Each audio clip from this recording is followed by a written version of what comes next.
Hello, my name is Nisha Rustia and I will be presenting on car hand controls. So the purpose of hand controls is that it is a foot-free driving system. Hand controls make it possible to drive a vehicle without having to use legs or feet. Hand controls can be used for all automatic vehicles and can be positioned on the left or right side of the driver.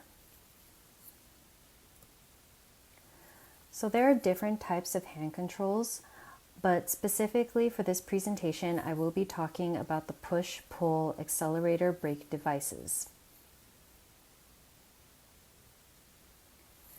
So who can use hand controls? Hand controls are for anyone who cannot use their feet or lower legs to operate a vehicle. This includes those who are disabled, paraplegia, amputation on one or both legs, or who have general lower extremity weakness.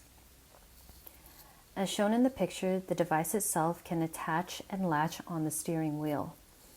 The bottom of the device can adjust and secure on both the brake and accelerator pedal. A client can push the left side of the handles to generate the brake, as well as pull on the right side of the handle to accelerate. The following are specific movement challenges as well as the muscles affected that would benefit those using the hand control device.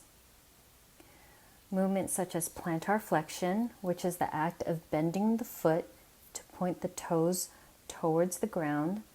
Movement examples could include standing on your toes, walking, running, and climbing a hill.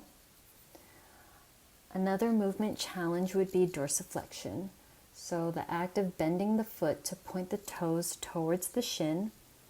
Movement affected could be balancing on one foot, walking, or hiking. Overall, basic ambulation is affected for the client.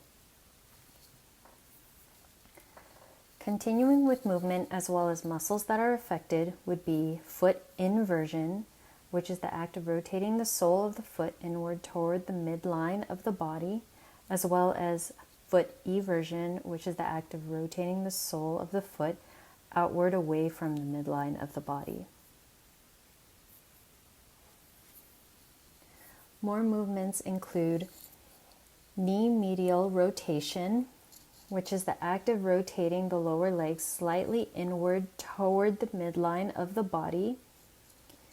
Knee lateral rotation, which is the act of rotating the lower leg slightly outward away from the midline of the body. And knee flexion, which is the act of bending the knee.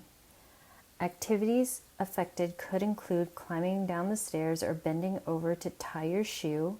And for medial and lateral rotation, the inability to alternate your foot between the brake pedal and the accelerator.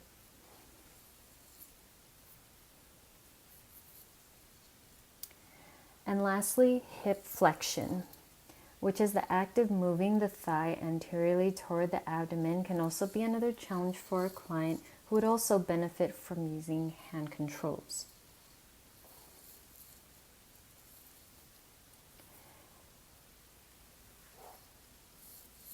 Hand controls would allow a client to participate in desired activities, mainly driving. Driving can be considered one of the most important ADLs to some people. Driving can give back independence to a client with lower body paralysis, amputation, or weakness.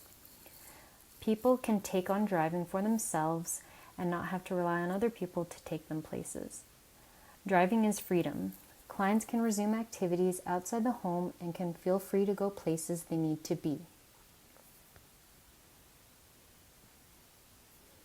Referring to the biopsychosocial model, biologically, paraplegia, amputation, or general lower extremity weakness is addressed. With the option to drive, a person can feel that independence and motivation of having to continue on with their meaningful or daily activities. Some also find longer drives to be a stress reliever. A client with this mode of transportation will be able to have choices when it comes to changing environments. Different environments such as traveling, running errands, going to appointments, seeing and spending time with family and friends, and going to work can be possible when being able to drive.